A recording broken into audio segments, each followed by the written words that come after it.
This is Stephen Bridges with Construction Laser. This video, we're going to go over the new perspective view that's built into the cut fill application.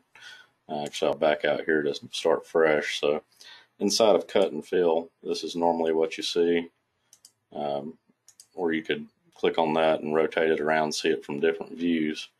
Won't let me do it on the simulator here, but what they've added is this new perspective view. So if I click on this and then zoom in, you can actually walk around and stake out with it.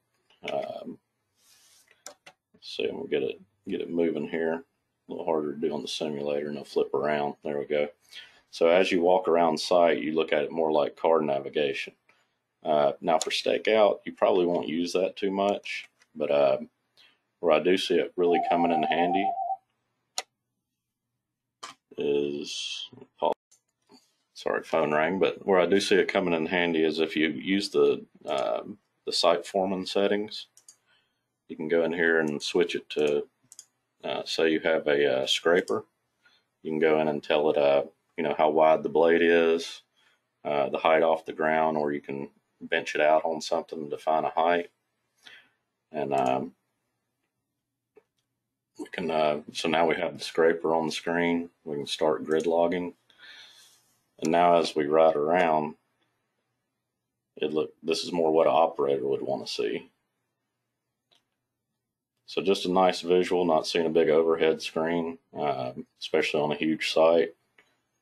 You can really make some use out of this perspective view, and especially letting green operators, green users of the tablet see what's going on in the real world. If they're not used to looking at paper plans, they can look and see, hey, there's curb over here. If there was a big slope, they would see it.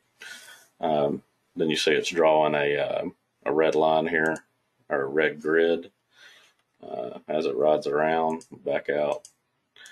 What it'll do is it'll draw that grid, and then as you keep moving over it, it won't do it on the simulator, but as you keep moving over it, it'll shade blue or green as they get closer and closer to grade. Thanks for watching, and I hope you enjoyed this video.